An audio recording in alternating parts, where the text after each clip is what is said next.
So let me share the lecture slides with you and then we will start. Anyone has any specific doubt? Or let's begin the lecture and then probably if something comes in your mind, then you can clear your doubt.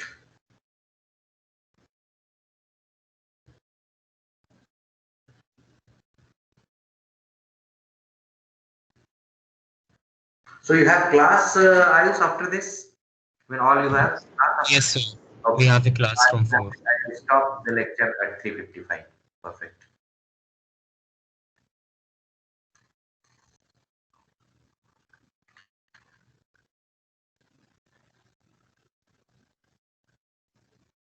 Okay, so let me share the slide. So what I can do, screen share, desktop window, application window. So fine. So Mega slide is visible? Okay, perfect. Yes, So sir. yeah, perfect. So if you guys remember, we were discussing about, we discussed what is heat, the old notion of heat, which was wrong, and then the current formal definition of heat. Okay, so we said that any energy transfer will be called heat across the system boundary if it takes place due to the temperature difference. Otherwise, it will be work. And we have seen some examples also. So we are again going to recall it. There were some doubts also uh, among you guys that let's say the work done in a free expansion, all such stuff. So we'll take a look of those things. And I think Bhavna or someone has made a very good point that the piston should be massless. But even if piston has mass, if you have checked your email, in the last email, I said that how a work done can be zero, okay, in a free expansion, even if you have a piston with mass, depending on what, if you choose it in your system, then that thing, the effect of mass of that piston will appear as energy and not as work done.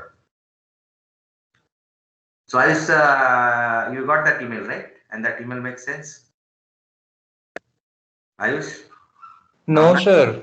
No, Okay, sir. perfect, fine, fine. No, or yes, sorry, I mean, No, sir. you didn't get the email? No, sir. I don't Okay. know. matlab. Bhavna, you got the email? Anyone? Yes, sir. We did receive the email. Oh, I don't Yes, know sir, we then why got. I Yes, sir, didn't we get it. received the email. Yeah, maybe The he missed it. probably the registration process, I Oh, guess. okay, maybe. Those who are registering late, probably you may miss it. Okay, fine. You can ask your friends. I made a clarification because Yes, sir. there was a very good point made by Bhavna, so I thought I should add on this. Okay. Yeah, so we were looking for this heat interaction, work interaction. We have seen that there is something called mechanical work, and then we divided in two parts. There is something called boundary work or boundary movement work, where boundary is moving. Okay, and then we have seen different examples: spring work, surface tension work, work done in extending elastic solid. Then we have seen shaft work. Then we went to non-mechanical work like electrical work, magnetic work. And then after that, we discussed that whether something is heat or work, if it is confusing, then you have to see that what system you have chosen. Depending on what is the choice of the system, an interaction can be heat, otherwise it can be work also. Okay, so we have discussed, I think we spent five minutes on this. Someone from student side raised a doubt also, and then I try to convince you. Okay.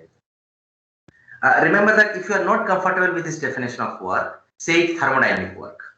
I'm going to add more on this, some more clarification on this.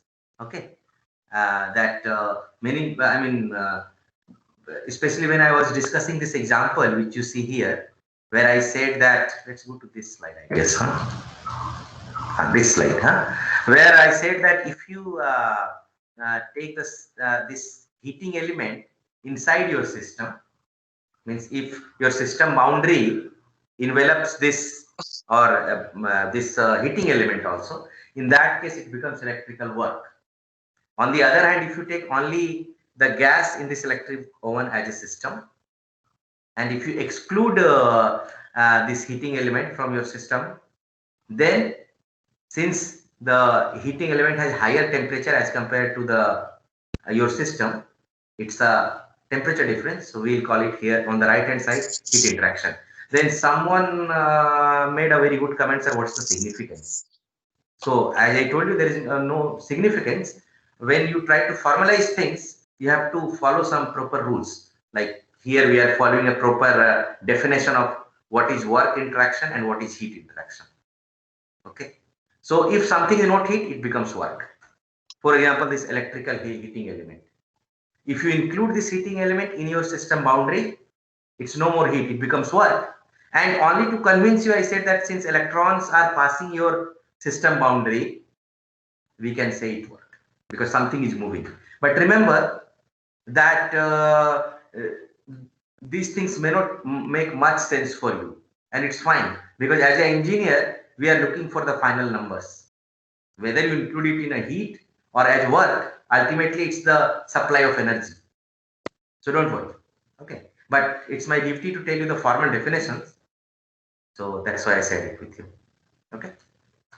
Okay, let's go back. I have something more to tell. Okay, so heat and work depends on the choice of the system. Okay. And the best way is that don't think from work point of view, whether it is work or not. Think from heat point of view, whether it is heat interaction or not. If it is not heat interaction, without any doubt, you say it work interaction, whether you are convinced or not. In the framework of this thermodynamics, which we are studying, you may think differently. That's fine.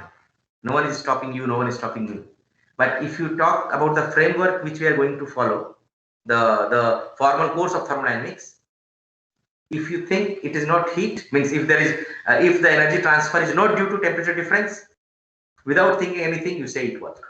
That's all I can say. Okay.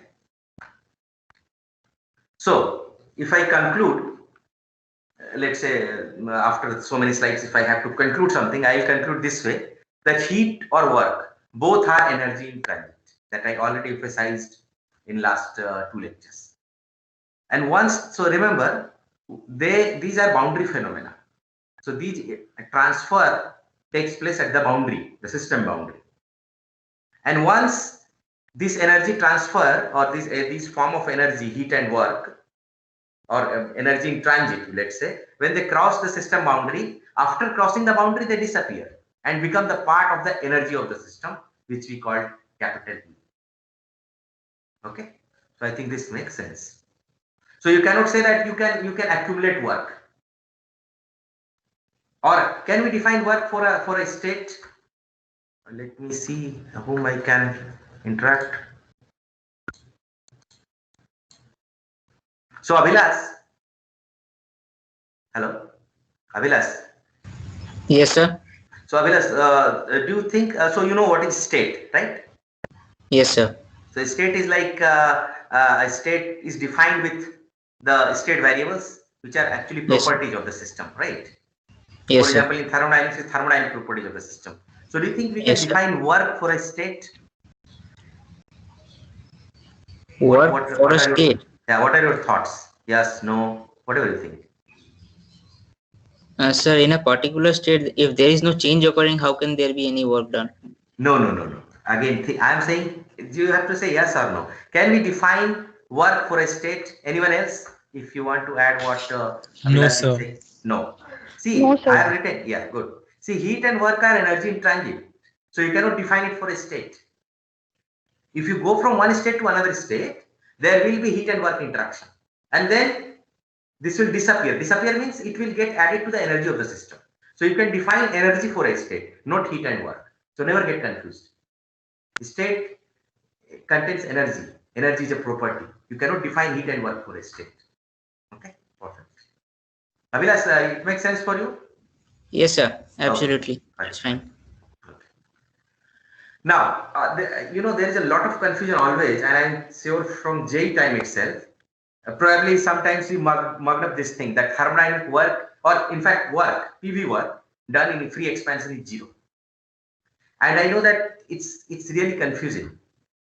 Okay, I'll tell you why it is confusing, and still there is no certain answer for this. There is in thermodynamics sense, I can convince you why work done in free expansion is 0.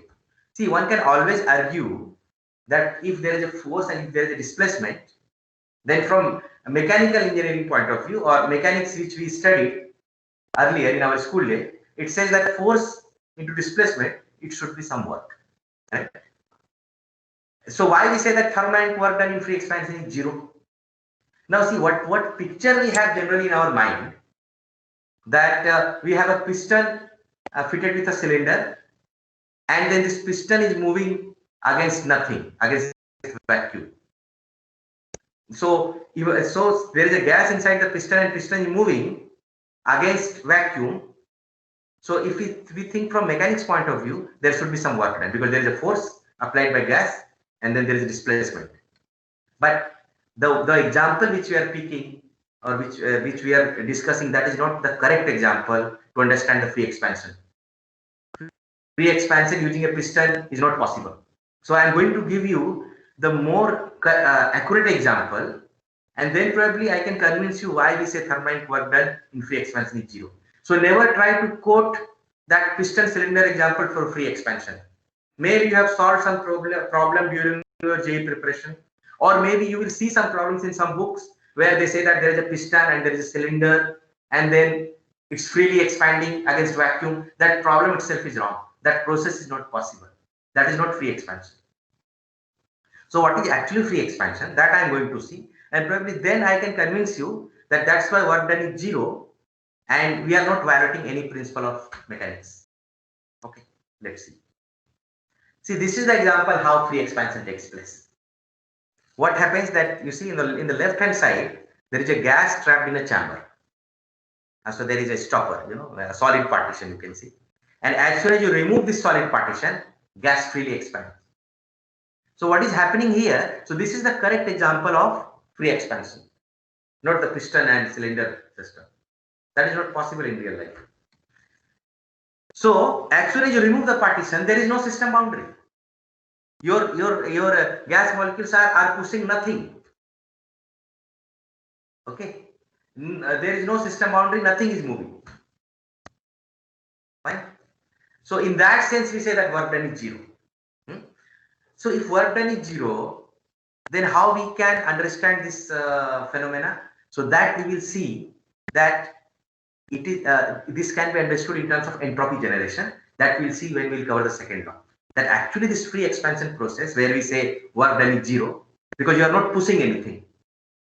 You are not pushing even a piston. You just remove the partition and then gas expands in throughout this volume.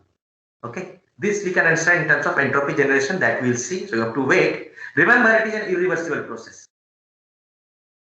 The way you define f dx integral, force displacement integral, or pdv integral, that is for a reversible process. More specifically, quasi-static process that we will see. Because reversible process is not possible in real life. Soon we will see. What is possible is quasi-static or quasi-equilibrium process. And this is not a quasi-equilibrium process. And I will, if you are not getting this point quasi-equilibrium, wait for a few minutes, and then you will see. So this is irreversible process. We will discuss what is reversible, irreversible. You cannot. Well, it will be very wrong to say that we cannot retain the system to the original position. Yes, we can. You put a what we call partition at the top, and then try to compress the gas. You retain back the original configuration of the system, but that is not reversible process. Definition say that reversible process means both system and surrounding can be restored. This statement may sound difficult for you right now. What I mean by system and surrounding both should be restored, that will be clear when we move to the future slides, especially when we see the heat interaction under second law. Okay. Because the definition of reversibility or reversible work, irreversible process, it's not that whether we can get back to the original configuration of the system or not. It is something else, more deep, that we will see. So remember, free expansion is an irreversible process, And frankly speaking, for irreversible process, finding work done, it's very difficult in general. Okay. However, for this special case of free expansion, there is no work done because you are not pushing any system boundary. I mean, there is no boundary. Okay. I mean, system boundary, one can always draw a system boundary and he can say that, let's say I'm pushing. But you have to see it from practical point of view that you remove the partition and gas just freely expands. So this is the correct example of free expansion, and here we say work done is 0. Okay, so I thought I should quote the correct example to explain you free expansion, work done in free expansion. So we are not violating any principle of mechanics. Okay, in mechanics there is a force and there is a point of application. Here there is no point of application. Where you are applying the force? Nowhere. There is nothing on which you will apply the force. As soon as you remove the partition, there is nothing. It's vacuum. So there is no point of application. Where you are applying the force? If you ask the question to yourself, at what point you are applying the force? There is vacuum. You can't apply the force at all. Okay.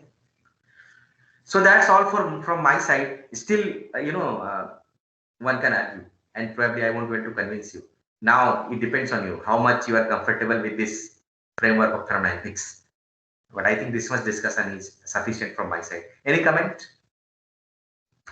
Anyone still thinks differently? Or it's fine?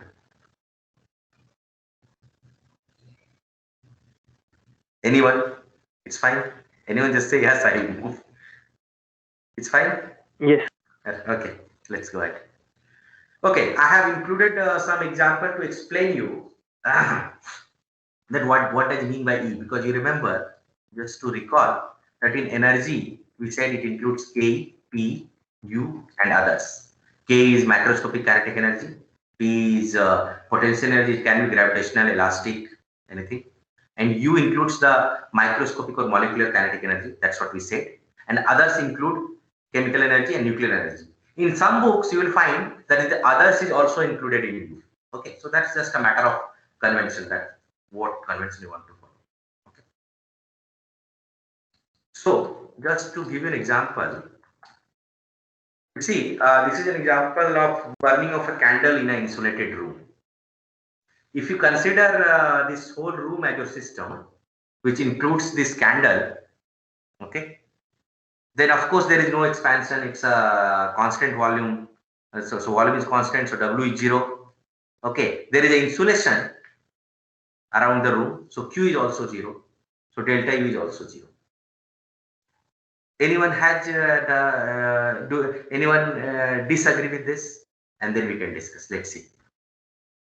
That delta U is 0. I can confuse you. Let me confuse you. Since we are burning a candle, and since heat is getting transferred from this candle to the air molecules inside the room, the average kinetic energy of the molecule will increase. So don't you think internal energy should increase? And if not, can anyone answer that?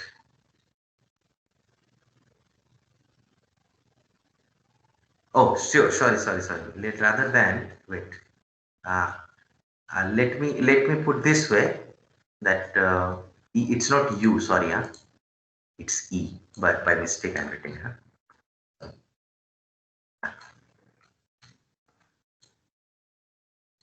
You know that how we have defined E. Okay.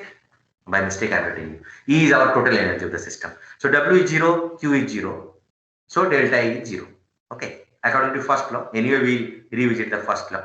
But this you know from your school education. So what do you think? That don't you think that this and hint is there, so you can answer. I am trying to confuse you by saying that since heat is getting transferred from the flame of candle to the surrounding, so the energy of the air molecules will increase.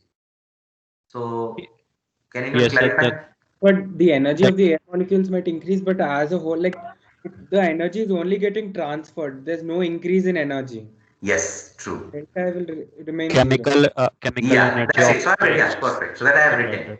Yes. So energy, as I said, it includes others. Others is that chemical energy plus this U, average kinetic energy. So although the average kinetic energy of the trapped molecules are increasing, but that is at the cost of chemical energy, and chemical energy also the part of total energy. So that's why delta H zero. Okay, so that's a good example to get the feel of what E consists of. E consists of chemical energy, what you know as U, that is average kinetic energy of trapped molecules, and so on. Anyone has any doubt, because two students already answered, so I can assume almost everyone got it. If anyone has any doubt at this point, I mean in this example, feel free to ask me.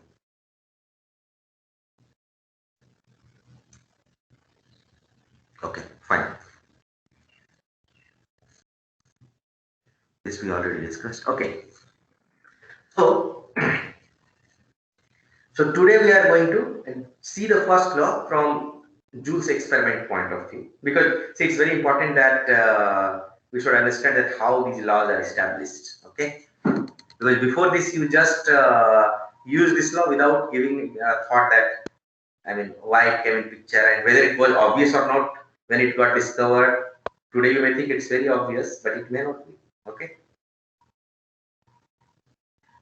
Okay, so what Joule did, so Joule did this experiment in 1848. I may be wrong also, 1840, whatever, doesn't matter, but a rough timeline.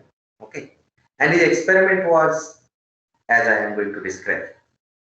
So as you can see, there is, when there is 355, just remind me, okay, so that I can stop the class first time. Oh, we have enough time. Okay, so as you can see, there is a chamber, closed chamber, filled with fluid, and there is a mechanical sphere. Okay. By the way, my cursor is visible when I move this cursor? Yes, sir. Okay, fine. So there is a turbine, not turbine, you can say mechanical steerer. And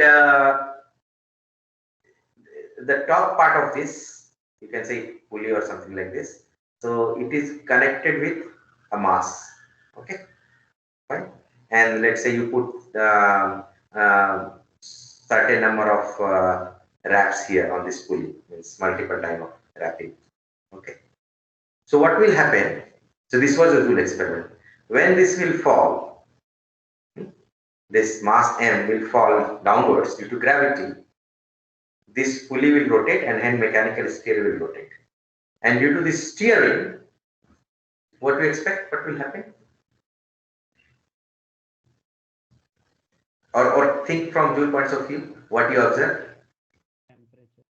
So there is a temperature increase, and that Joule's noted down using this thermometer.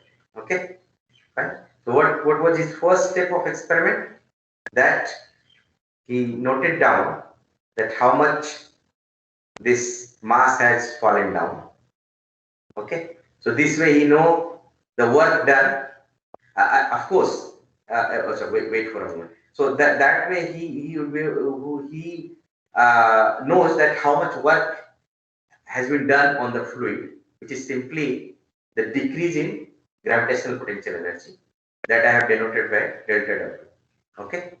So system is going from 1 to 2 on the right hand side. System is going from 1 to 2, and what is happening? Temperature is increasing.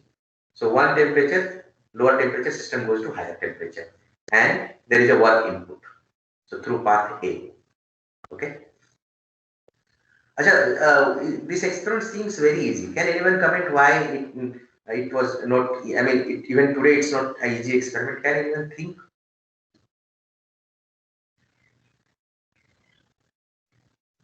Sir, I think the insulation part. Insulation part, friction. You know, Yes, to ignoring the friction friction at the pulley and all this, it's not easy. It seems very easy, but see, if you say that only the decrease in gravitational potential energy will work, then all other components you have to, all other losses you have to get rid of. At least that should be ignorable, very, very minimal, right? So that's why this experiment was not easy. That is point number one. Point number two, why Joule, we appreciate Joule so much, and the energy, the SI unit of energy Joule, in honor of Joule. The reason was that, you remember, I have shown you the statement that people were believing before Joule that heat is an invisible odorless fluid which transfer from hot body to cold body. It cannot be destroyed, it cannot be created. and he has to what Joule showed that it's wrong. It's nothing but a form of energy. Before that, people were thinking it's an invisible fluid, kind of matter. You know, the way we say today antimatter, people are thinking there is some matter which is invisible and which flows from hot to cold body. Whereas what Joule did, he showed that no, simply by doing work you can convert it into heat. So you can generate heat at the by spending work. At the cost of work, you can generate heat. So he was the one who showed first time that this conversion is possible. By doing work, I can create heat, and hence this statement is wrong that heat is a invisible fluid which flows from hotter to colder water. Here we are simply steering this. There is no temperature difference, and we are creating heat. According to the earlier definition, heat only flows. It cannot be generated. Whereas here we are generating heat. So that's why we appreciate Joule so much, and we have given him honor by saying that the SI unit of energy is Joule. Okay, but before that, of course, before saying that the energy unit is Joule, there was a committee, and then that committee decided that in the honor of Joule we should say Joule. But before that decision, that equivalence was not there. That unit of energy, heat is also Joule, unit of work is also Joule. That was not established. And since it was not established, this gave rise to Joule equivalent, which we are going to see. Anyway, let's come back to the experiment. So what was the first step of experiment? That Joule was knowing that how much that mass is falling. And once you know how much mass is falling, he can calculate delta W. So delta W will be, why delta W will be simply decreasing gravitational potential energy, mgz. Can anyone say why I have put this delta sign in a different way? It's not D. Anyone? Any comment? If not, then you have to wait. If yes, let's see if someone has some comment. Because we are considering only infinitesimal change. Then I can put small d also. Why this sign delta? Because it is a path function, we cannot. Yes, it is a path function, and for a path function, you cannot define an exact differential. So we'll come to this. So I thought whenever there is some doubt, I should raise it so that I can clarify it later. Okay. So few people know. Those who don't know, wait. Okay. So we know delta. So Joule was knowing what is delta W. Then what he did? He measured dou Q. I mean Q. How we can measure Q? By the way, follow me. How we can measure Q? Or how Joule measured Q? Just think from Joule's point of view. Change in temperature. Change in temperature. So how we calculate change in temperature? Then how we calculate Q? I mean dou Q. Anyone?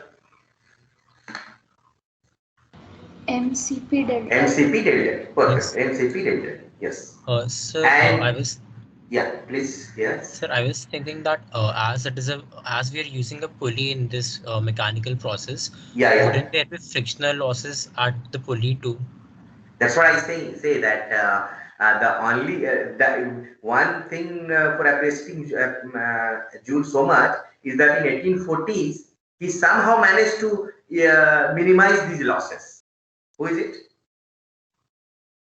Devesh. Devesh. So that was the beauty of his experiment. It's not easy. You are right, and you cannot get rid of it completely, but at least up to a very large extent you can minimize it. Okay. Have I answered your question? Yes, sir. Yeah, and remember today it's possible because due to this advanced machining technique. But in 1840s, it was not so easy to get a pulley with very less friction and all such stuff. What you were thinking. So that was also a very important point at that time. Anyway, Acha. So someone answered that MCP delta T. So before Joule, what was the unit of heat? Anyone? Calorie. Calorie. So Joule measured it in calorie. Remember, work done. Yeah, is so today we know work done in Joule. But let's say when Joule was doing the experiment, probably he has defined work done in Newton meter, force into displacement. Okay, that is the unit of energy. So on the left hand side, he had Newton meter.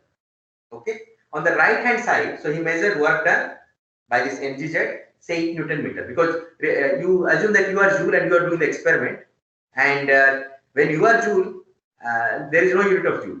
Okay, because after you there will be unit of Joule. So before Joule, on the left hand side, the work done when you calculated, its unit is Newton meter. And on the right hand side, when you calculate dou Q by measuring the temperature change using thermometer, you know the mass of the fluid, so mCp delta T or mc delta T, you find out dou Q. And since one is in Newton meter and one is in calorie, so if you wanted to establish this equivalence, you have to put an equivalent number, and that you know as Joule. And that's why I think 1 Joule is 1 calorie is 4.18 Joule, right? Or other way. I don't remember. Anyone comment? 1 calorie is 4. Yeah. So from there it came in picture. Okay.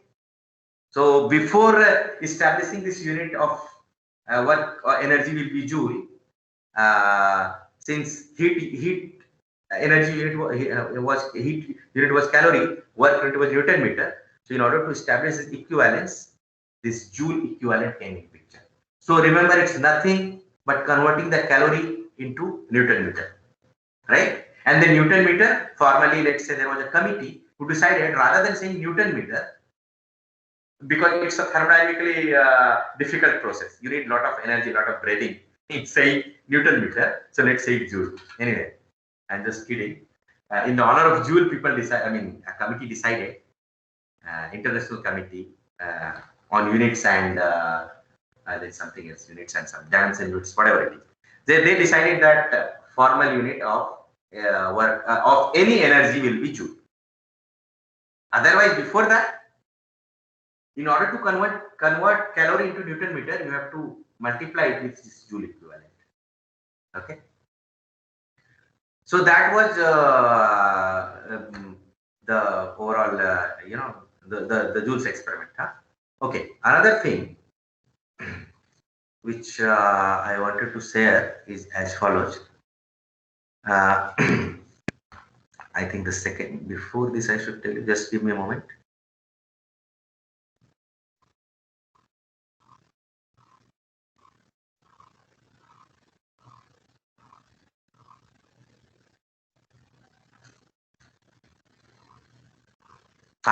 So we'll come to that part later.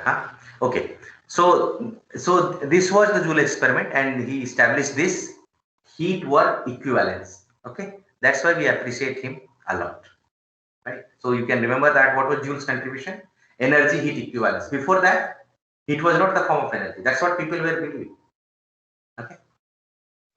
Now we can extend Joule's experiment for any process. Okay.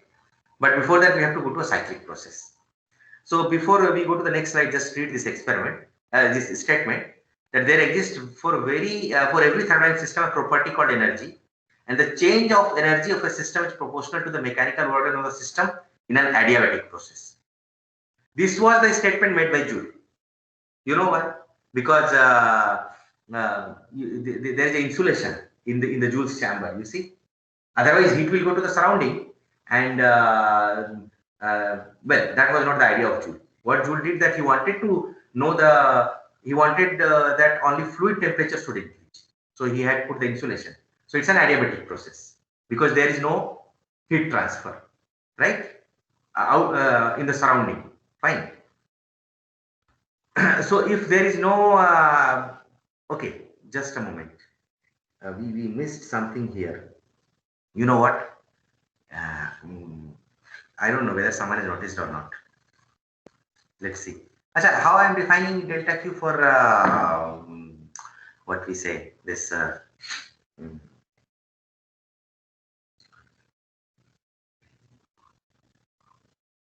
How we are defining this Q for this fluid? Don't you think there is something wrong? I also overlooked this issue, and then I will correct it.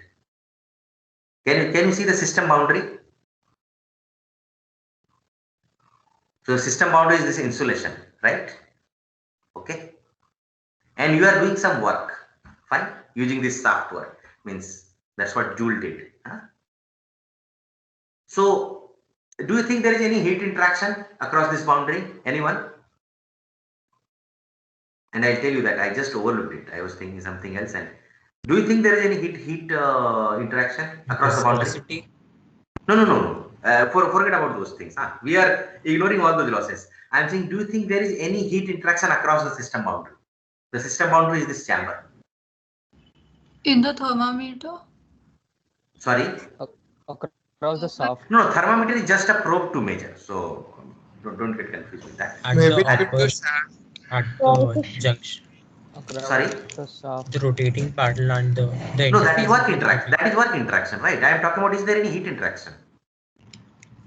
You remember, we have, see, this shaft is crossing the boundary. So this is shaft work. So work is fine. That we all get convinced. You remember this? so is the shaft, temperature sorry, difference between the fluid and the rotating. No. Shaft. No. Who said you? No. I mean, that this is, I don't think that this is correct. Why this mechanical stirrer has higher temperature than fluid? No. That's what we discussed. That we are creating heat at the expenditure of work. There is no temperature difference. You need a temperature difference to define heat across the system boundary. But that doesn't mean that in order to create heat, you need the temperature difference. But sir, let's say that the outside, Yes. the temperature of this universe, like the outside temperature, is not equal to the system temperature. And Which the outside rotating part, temperature? just outside the insulating surface, Outside the insulation. Okay. Yes. Fine. it is not equal to the temperature of the fluid. Okay. Then Doesn't matter. the It's rotating insulation. part will conduct heat. No, why its paddle will conduct heat? I am not getting your point.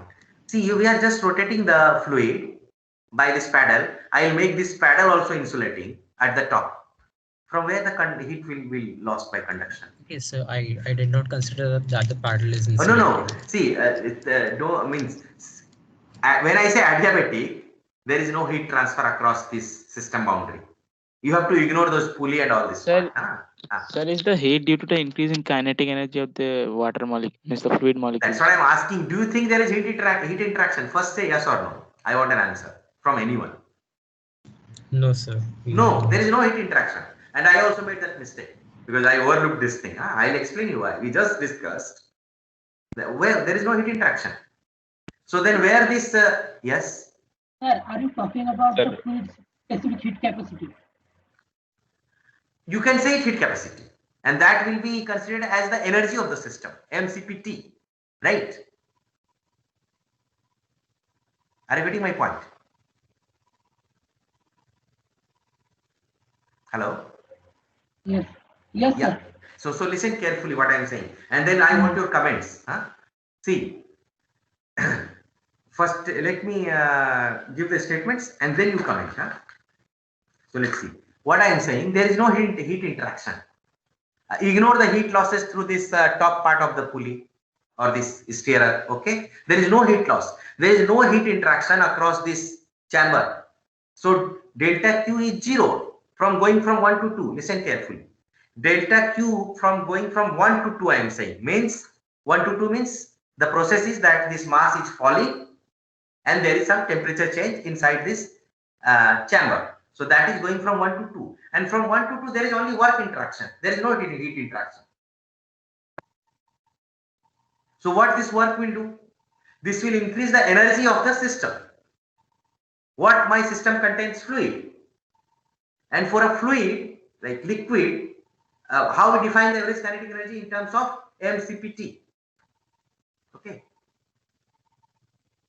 That's what we know as, capacity, heat capacity, specific heat capacity, and then you multiply it with M. So you can say heat content. But whatever you say, whether it heats, I will say thermal energy. Many people say it heat content and you may get confused, it is heat. Don't say it heat content, say it thermal energy. Ultimately, what it is the kinetic energy of the fluid particles. So now I am concluding it. that there is work interaction across the system boundary, which is my insulated chamber, but there is no heat interaction. So this whatever work we are doing, it is increasing the average kinetic energy of the fluid molecules, and hence whatever we are doing work, that will get added as E. It will add energy to the system. Anyone has any comment on this? You think anything wrong? Then we can discuss. So delta W, till now what we know, delta W, okay, and this is from 1 to 2. Okay, and so what Joule measures? Listen carefully. What Joule measures from going 1 to 2? Only delta W. And what he was knowing, that what is the temperature change. Till Joule, there was no first law. So people were not knowing E. Remember, 3 statements. When Joule did this experiment, going from 1 to 2, what was happening? This mass was following by a distance Z. So Joule was knowing what is delta W. That is mgz. What else he was knowing? The initial temperature and the final temperature. He was not knowing the definition of energy. In order to convince, since today we know what is energy. Energy is the property of the system. That work done by this displacement due to which this pulley, this steer rotates, that will increase the average kinetic energy of this fluid molecule, and that will appear as change in E, capital E. Up to this point, anyone has any confusion, or you disagree with me? Sir, Yes.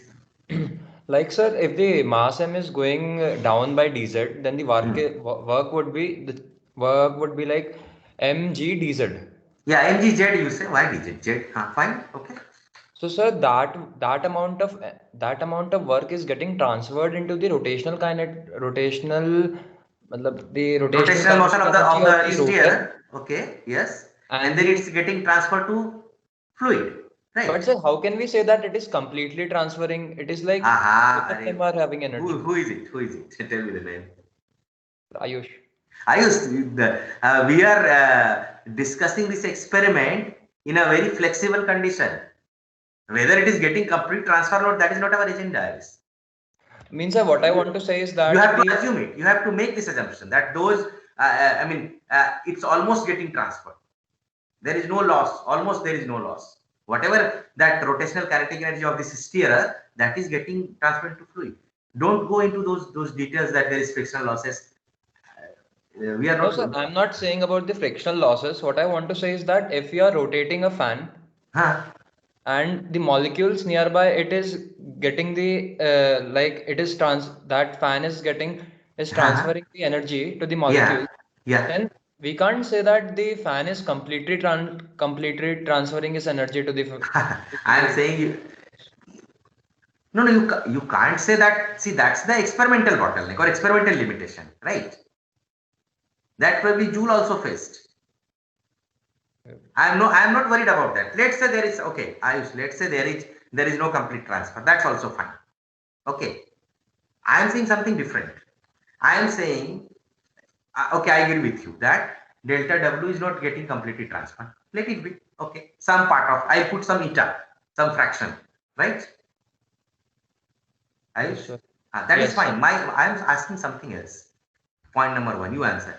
Do you think there is any heat interaction across the chamber? No, sir. No. Okay, so that you agree. If there is no heat interaction, where this work is going? Even work if the is getting incompletely or partially, that work is transferring energy to the chamber. So energy to the chamber. That's what I'm saying. It may not be complete. So your point is also right. But that the temperature which you are noting, it will not give you the exact work transfer. No, so I never said that. Okay. See, we have only discussed. Wait. Control X. Let me put somewhere else this thing, and then Control V. I'll put it. I'll hide it. I know why you guys are getting confused. I'll put it later. Let's wait for some time, because this is my fault that I overlooked this. And yes, Ayush. Now you can see only delta W, right? Yes, sir. if I go with your comment, with your suggestion, I'll put some eta, so that partial transfer of energy, right? Fine. Yes, sir. So that we know, right? So mgh into eta, that you agree? Yes, sir. That's it. Step from 1 to 2, that's what all Joule was doing.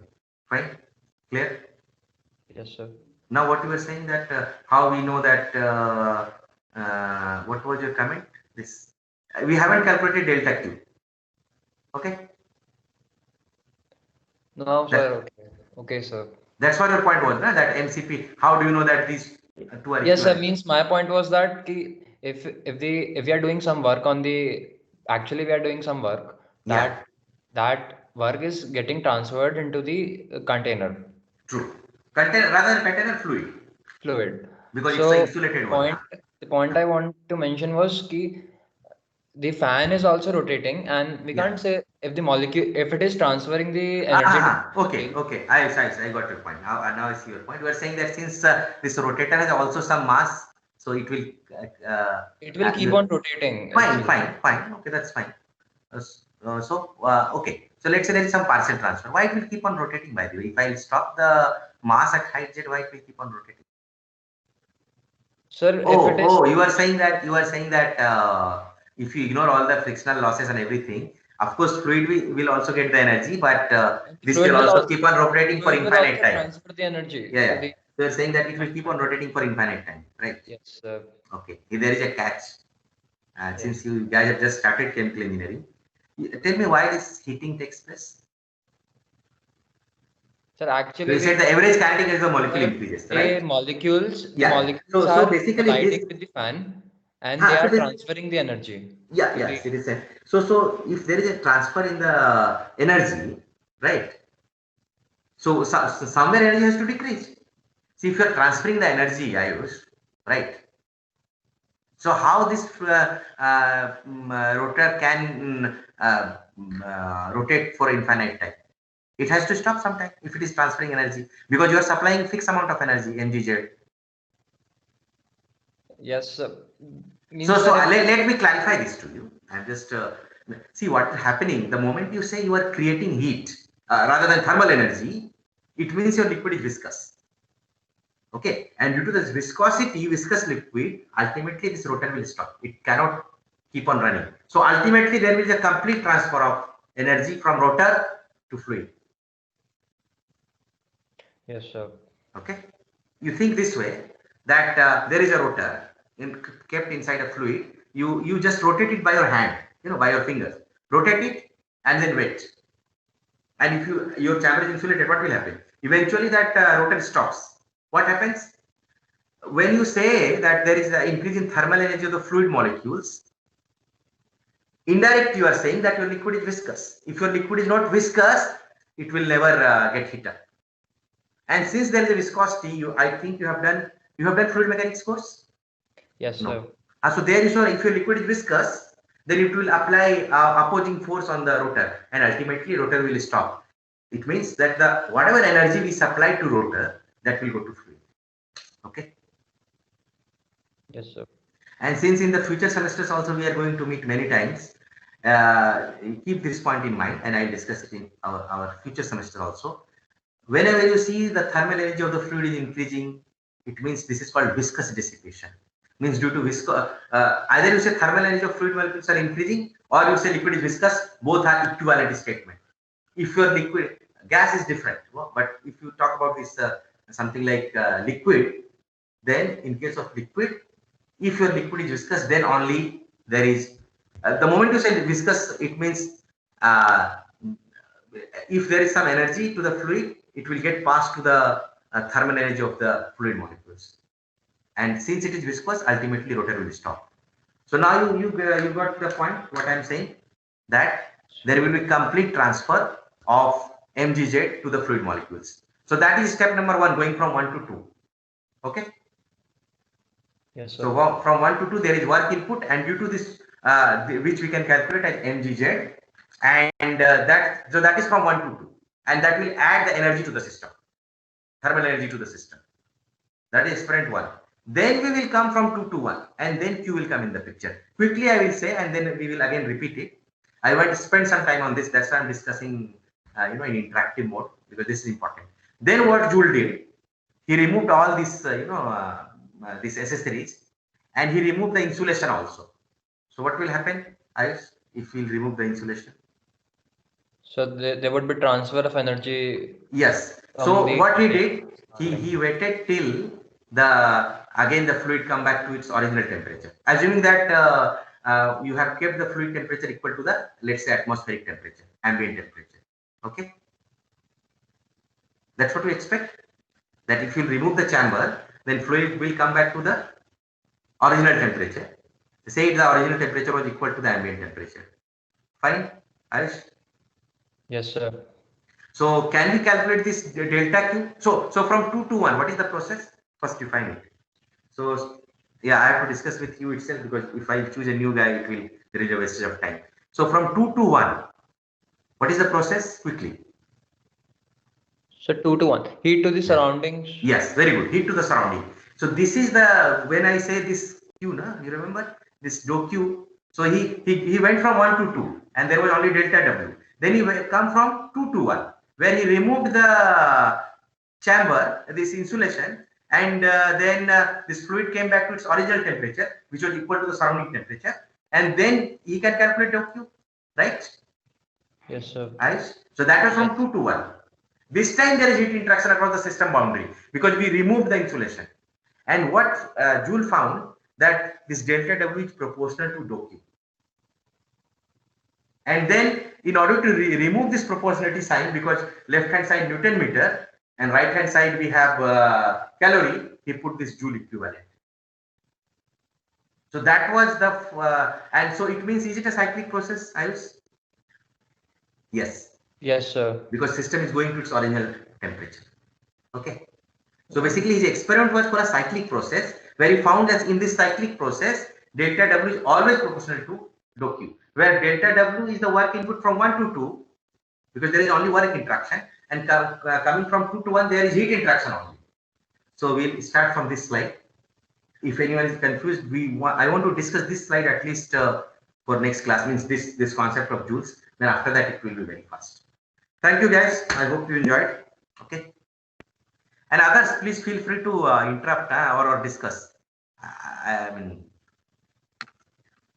so it's good that I participates a lot. But then, if everyone participates, I will be more than happy. Okay. Thank you. Enjoy next class. What is the next class, by the way? The next class is on Wednesday. No. I'm from 4 to 5. I'm saying. Okay, it's numerical solutions of OD and PD PD. and OD and PD. That I think from maths department, right?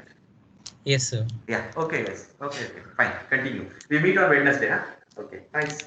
Bye. Thank you, sir. Thank you, sir. Thank you, sir. Thank you, sir. Thank you, sir. Thank you, sir. Thank you, sir.